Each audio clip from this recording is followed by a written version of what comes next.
By one of the leading names in Irish mixed martial arts, certainly in the female side of mixed martial arts. Somebody that has really made a name for themselves on the female side of the sport. Catherine, you're very welcome to the show.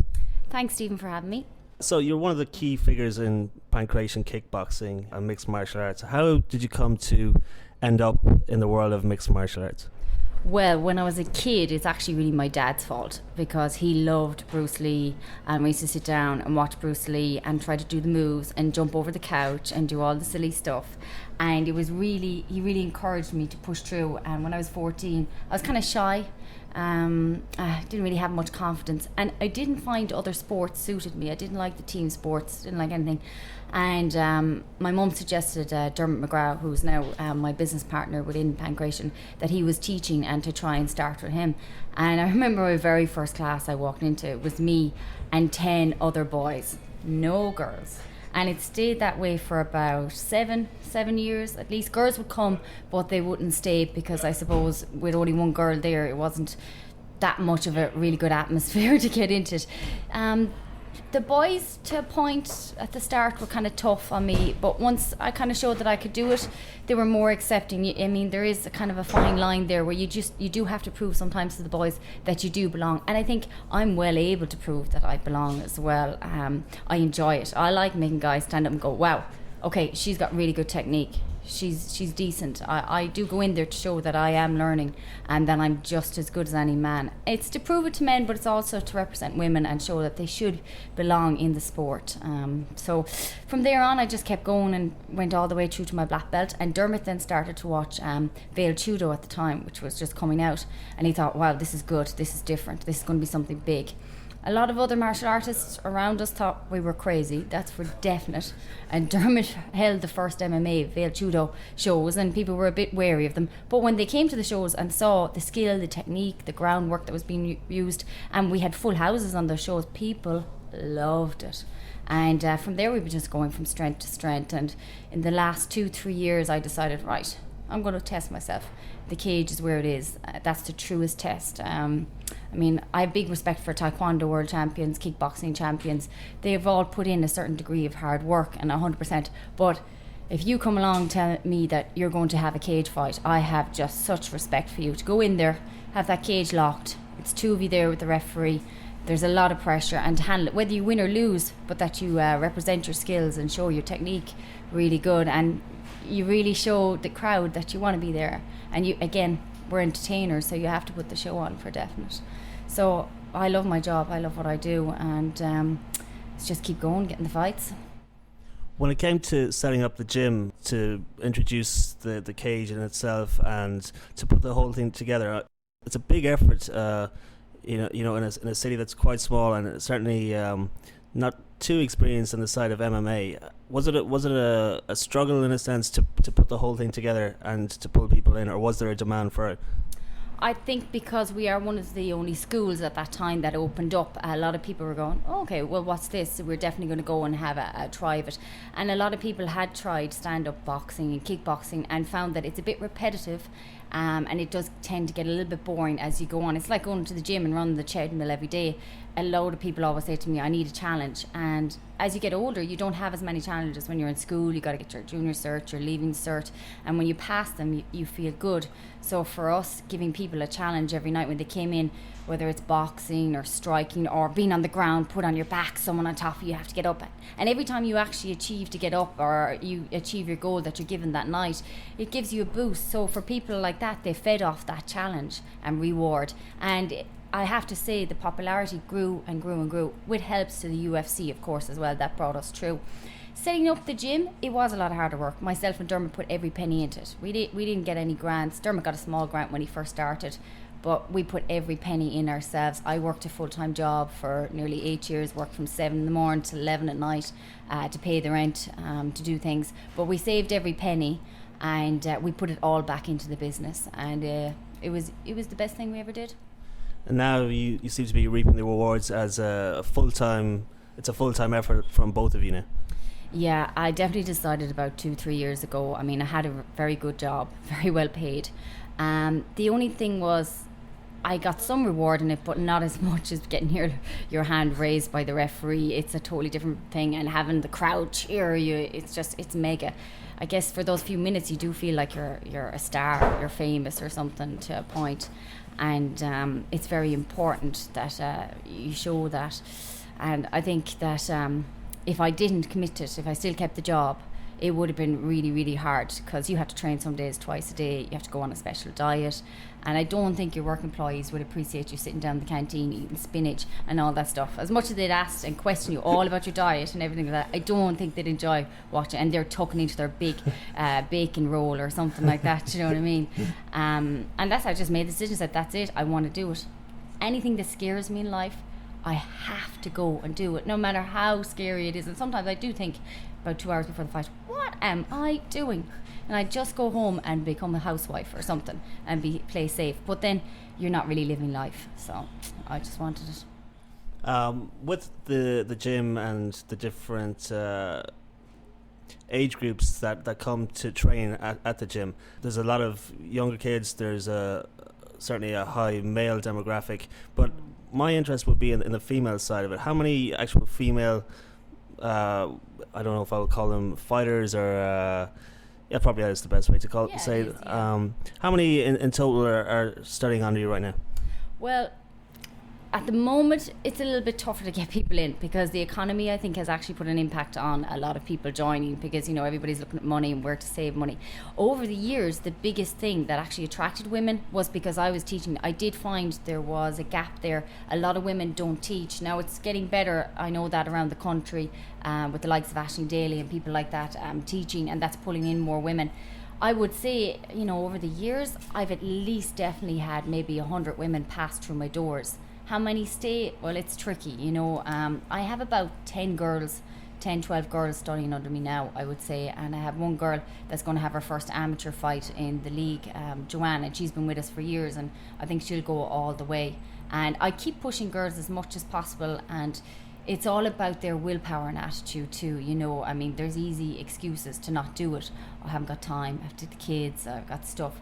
But then you'll just find the special girl that is going to stay like Joanne, and they're going to commit 100%, and you just give it, whether you have 100 women to teach or one woman to teach. Even having one is brilliant. Mm-hmm. It shows there's support there, and you give her everything, and that's all. I wish more women would go, and that would be my main goal eventually. I know Rosi Sexton, my friend in England, her goal eventually is to have a full female fight team, and between us we'll try and work on that and get something going on it over the next few years. We won't stop, because eventually we'll get old and we'll have to retire, so we need someone to carry on.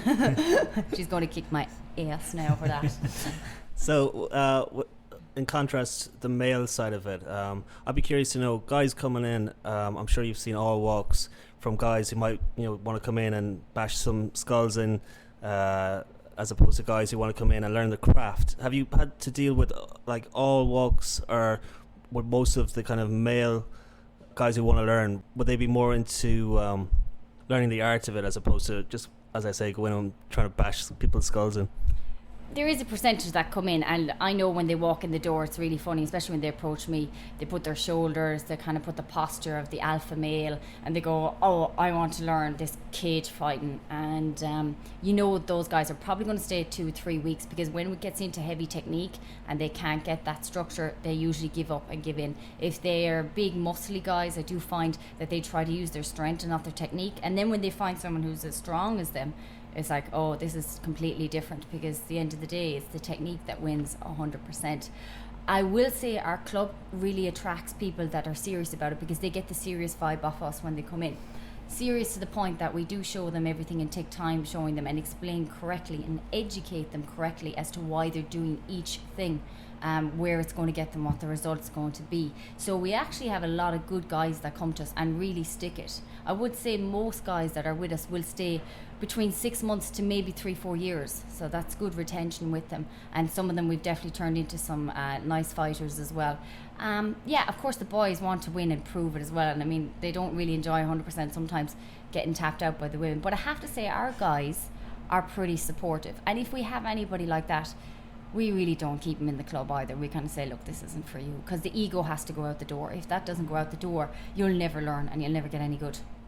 So in the business, there's some of the top guys on your roster there. You have James Madden, Colin Flanagan, guys who've made their name in a sense on the circuits from the extreme cage combat, sand show competition, stuff like that. Do you see like good potential for these guys as part of your roster going forward?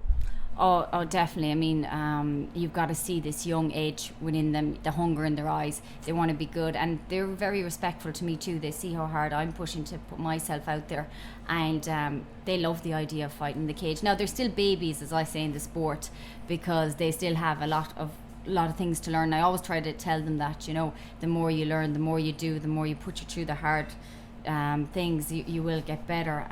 I do see a future definitely for those guys, and I will push them to the last, and I'll be happy when the referee raises their hand. I will say Colin is looking quite good now, and I have another lad called Dave Maliski coming up as well, a really, really lovely guy, and they all watch the UFC.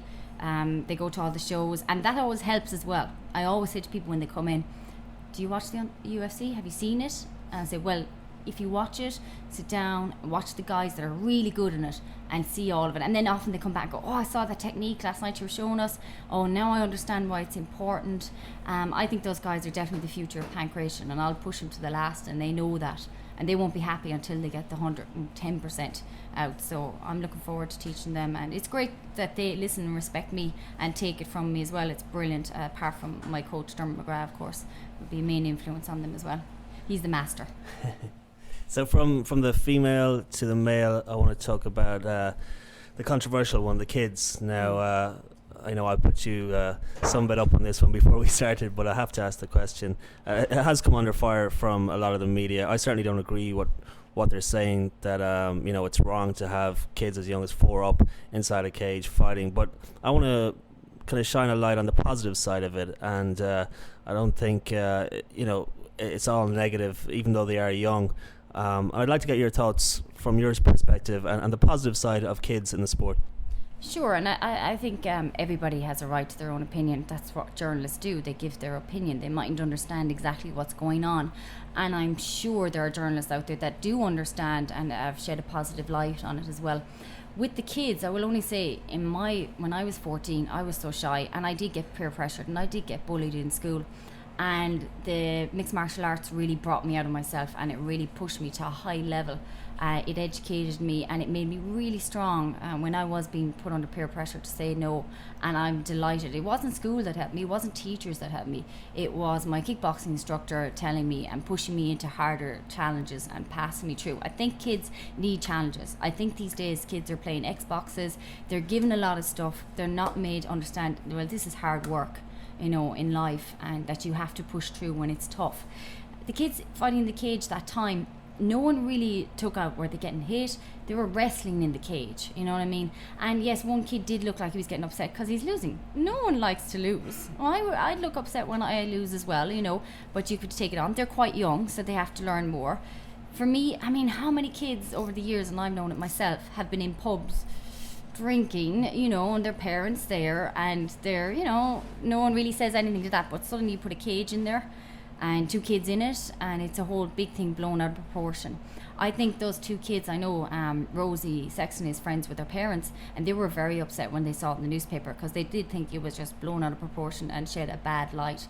For me, I teach kids from 4 up, and I teach them MMA.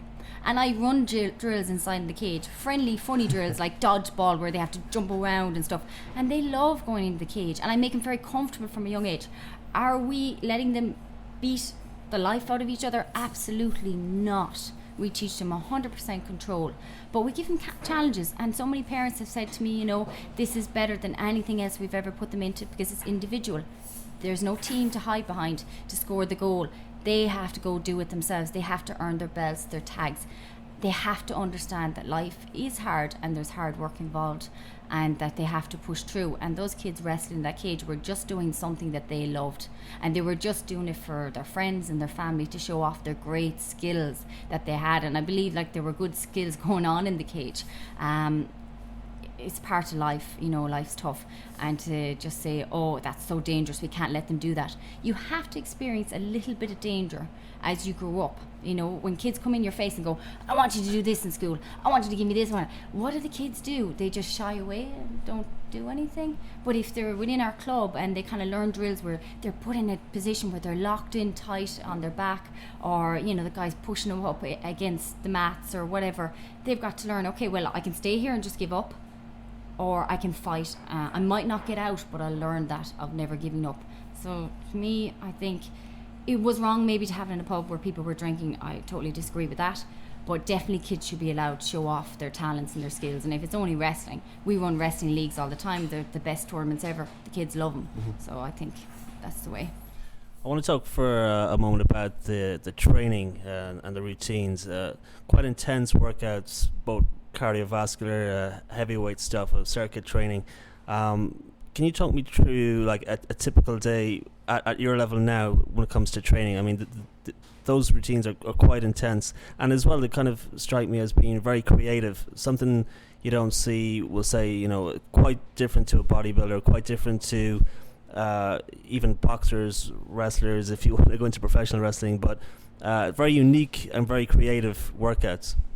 Well, first off, I call it torture days, really. Yeah. It's not really training, it's torture.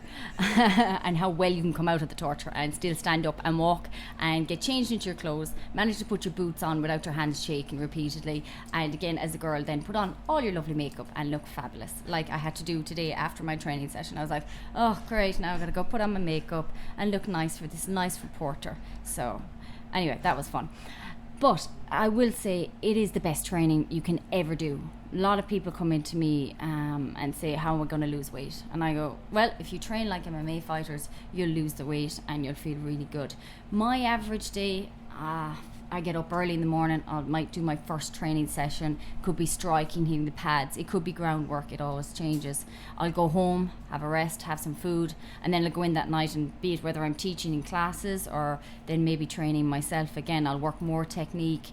Again, we might do a different day circuit training on its own. 3 days a week would probably be circuit training. That's a mixture of speed work with resistant bands and medicine balls and kettlebells. Kettlebells are brilliant, ladies. You want to get in shape, and you don't want to be lifting the big weights inside and everybody's afraid that they'll end up looking like Arnold Schwarzenegger. This will not happen, okay? Seriously, this will not happen. Kettlebells are brilliant, best thing I've ever done to stay in shape. Other things are sitting down, watching technique as well. I mean, I never miss a UFC, never. But I also look on the internet and research what people are doing. I also like to go and train with the best people in the world, and luckily enough, Rosi Sexton in the last 2 years has taken me under her wing, and she's really taught me and brought me on, and such a lovely, lovely person. No ego. As I remember the first day I went in, I thought, well, she's either going to murder me and I'm just going to go home in the ambulance, or she's actually going to bring me on. And it was really wonderful to have a woman of that skill and that level, no ego, to give me every bit of her time that day, to charge me hardly any money, wouldn't even take money off me. Absolutely lovely person, and she gave me everything. And she could have kept secrets and said, right, I'm not showing you my secret ninja moves, and she could have kept them back from me, and she didn't. And I remember that day going home so pumped up, so excited that I trained with one of the best women fighters in the world, and we're really good friends now, and she's really helped me a lot develop. But she showed me different ways to train as well. She showed me my diet, how to smarten up. And you need leaders, you need coaches, you need people in charge of you. You can't do it yourself, because it's really tough you do it yourself, because some days you do feel a bit down. Some days you do feel like, I can't eat another piece of spinach. I just can't do it, no matter how strong it makes Popeye. I just can't do it. I want that big Mars bar. Before my last fight, I was dreaming of Mars bars. I was waking up going, oh, I dreamt of a Mars bar last night. It was the best dream I ever had. I'm nearly sure I was eating my pillow. I'm positive of it. Training's intense, but it's the right way. You train smart. Always, my coach will sit down 2 months before and we'll break down the plan. We'll look at the girl, her weaknesses. We'll look at the main strategy. And my main thing always in the fight is, if I haven't prepared enough and I go in there with any doubts, that's probably going to lose me the fight. No confidence is the first loss straight away. So you definitely, as Rosi Sexton said to me before, there's no excuse for not being in great condition and for training your plan and gone and trained and pushed yourself to a whole new edge. When you do that, then you're not worried about what happens in the fight. You'll take it on and you'll deal with whatever happens, even if you get knocked out but you had a great fight. I don't mind losing if I had a great fight, you know. So training is super important, and it's really good. It's so different. I mean, when you go in and a guy says to you, right, I want you to pick up this medicine ball and smash it into the floor as much as you want, I find the ladies actually really like that. So maybe there's some anger issues there with their husbands or boyfriends, I don't know, maybe. I always say, think about someone you don't really like, and then the smashing really works. But it's great fun. And if you check out any of my training sessions on YouTube and that, and go to CatherineCostigan.com, you'll see everything.